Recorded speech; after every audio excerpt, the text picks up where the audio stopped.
दोस्तों, Pakistan super league आप सबको पता है कि दोबारा शुरू हो रही है।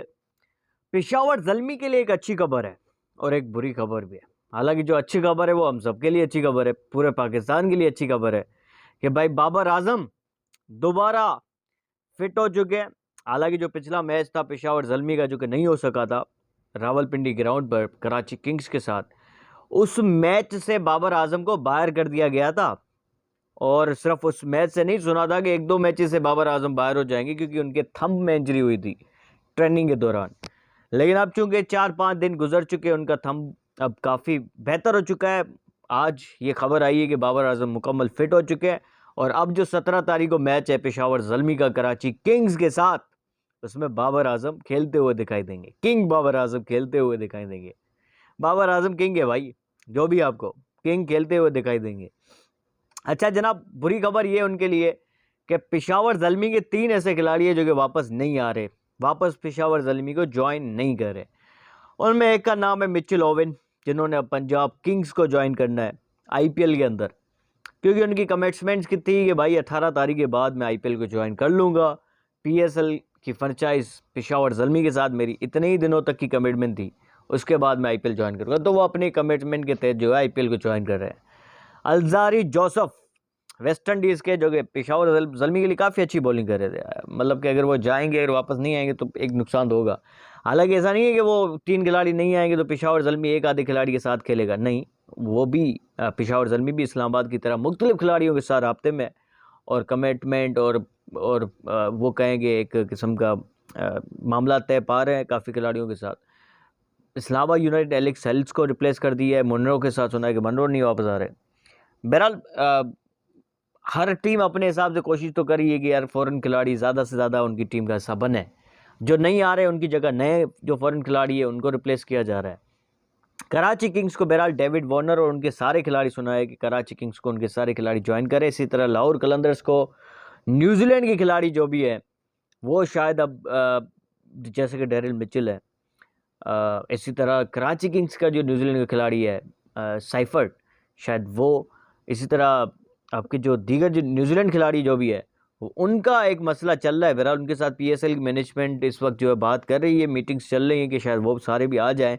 अब तक न्यूजीलैंड के जितने भी खिलाड़ी हैं उनका कोई भी फैसला नहीं आया कि वो आ रहे हैं या नहीं आ रहे। बाकी सारे खिलाड़ी आ रहे हैं, कराची किंग्स के भी, लाहौर कलंदर्स के भी, सिकंदर रजा भी आ रहा है।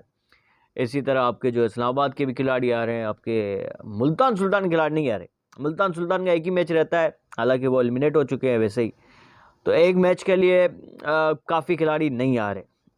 तो मुल्तान सुल्तान की जो मैच होगा तो उसमें मुल्तान सुल्तान की तरफ से आप देखेंगे 1 या 2 खिलाड़ी उनकी टीम में फॉरेनर खेल रहे होंगे, बाकी उनके अपने लोकल खिलाड़ी खेल रहे होंगे। अच्छा जनाब, इसके अलावा खबरें ये है आपके कि मिसबाह उल-हक को जो है और सरफराज अहमद को अहम ओहदे दिए जा रहे हैं। मिसबाह को टेस्ट का और सरफराज को जो है सिलेक्शन कमेटी का हेड बनाया जा रहा है। टेस्ट क्रिकेट में कोचिंग के लिए मिसबाह उल-हक का बड़ा स्ट्रांगली लोगों ने जो है इस वक्त हमें ज़रा बता रहे हैं कि मिसबाह उल-हक इस वक्त स्ट्रॉन्ग कैंडिडेट है टेस्ट के लिए। और मिसबाह उल-हक की अचीवमेंट्स भी हैं टेस्ट के अंदर। मिसबाह उल-हक वाहिद पाकिस्तान के कैप्टन है जिन्होंने पाकिस्तान को नंबर 1 बनाया टेस्ट के अंदर हाल ही में। उनको मुझे नहीं याद पता, देखें किसी और ने नंबर 1 पाकिस्तान को बनाया हो टेस्ट के अंदर और वो मैच टेस्ट का जो किसी को मिला हो। मिसबाह ने वो वाहिद 2014 मेरे ख्याल से उन्होंने लिया था। ऑस्ट्रेलिया को उन्होंने हराया था, यूएई में इंग्लैंड को हराया, मतलब मिसबाह की तो अचीवमेंट है, एशिया कप आपको जितवाया। इसी के साथ साथ सरफराज अहमद की तो बेतहाशा अचीवमेंट है, यानी T20 क्रिकेट में उन्होंने 11 लगातार जो है मैच सीरीज आपको जितवाई।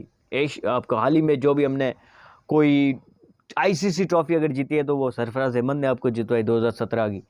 तो दोनों ही ये बहुत बड़े पाकिस्तान के खिलाड़ी हैं, इन दोनों को पाकिस्तान टीम के साथ अटैच होना है। ये दोनों ही बहुत बड़े जो है ना क्रिकेट को समझने वाले प्लेयर्स हैं। सरफराज अहमद की भी सिलेक्शन, और उनको पता है कि कौन सा खिलाड़ी right man for the right job, कौन सा खिलाड़ी टीम में होना चाहिए, कौन सा नहीं होना चाहिए।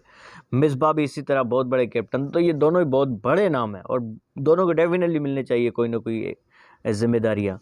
अच्छा, एक और ये खबर आई है दोस्तों, मैं आपके साथ एक तो टिकट्स के हवाले से कि भाई जो पहले जिन्होंने टिकट्स लिए थे पीएसएल के उनका क्या होगा और नए टिकट्स कब से मिल रहे हैं।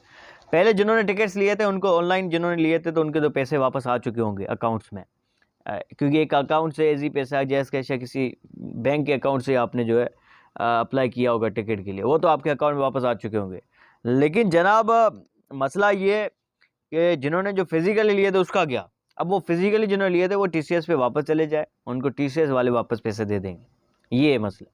जो जिन्होंने जहाँ से लिए थे वापस लेके जाए, और जो नए टिकट्स हैं बाकी 8 मैचेस के, वो आपको कल से अवेलेबल होंगे।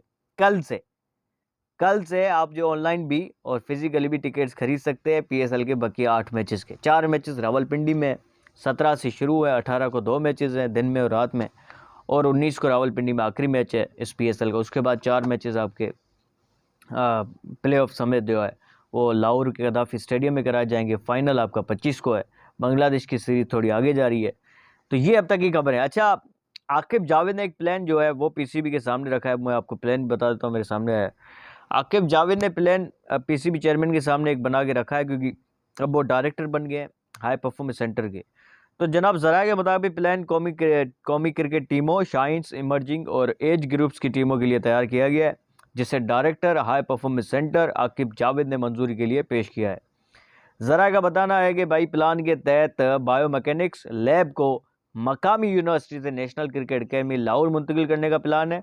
क्रिकेट को जदीद आलात और सॉफ्टवेयर के साथ ट्रेनिंग दी जाएगी, यानी खिलाड़ियों को और क्रिकेटर्स को जदीद आलात और सॉफ्टवेयर्स के साथ अब ट्रेनिंग दी जाएगी हाई परफॉर्मेंस सेंटर के अंदर।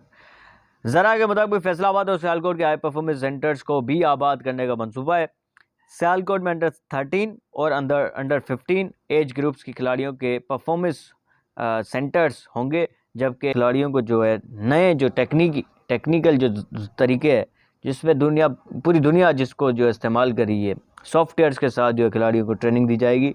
मुल्तान के अंदर और सियालकोट के अंदर, फैसलाबाद के अंदर जो हाई परफॉर्मेंस सेंटर है उनको आबाद किए जाएंगे दोबारा, और एक बेंच स्ट्रेंथ के जो 30-35 खिलाड़ी है उनको जो है प्रॉपरली हर रोज़ ट्रेनिंग दी जाएगी हाई परफॉर्मेंस सेंटर में। विमेंस के लिए कराची में सेंटर्स आबाद होंगे। मुल्तान के अंदर अंडर 19, अंडर 13, अंडर 15 के एज ग्रुप्स के लिए खिलाड़ियों के प्रोग्राम्स के लिए सियालकोट में रखे जाएंगे, वो सेंटर्स बनाए जाएंगे। तो ये बहरहाल कुछ प्लान्स है जो आकिब जावेद ने पेश किए हैं क्रिकेट की बेहतरी के लिए। आई होप कि हम अनकरीब में कोई आईसीसी की ट्रॉफ़ी जीत पाए। कोई तकरीबन मेरे ख्याल से दोस्तों कितने 17 के बाद आज 25 है, 8 साल हो गए ना यार। 8 साल में हमने कोई एक ट्रॉफ़ी नहीं जीती।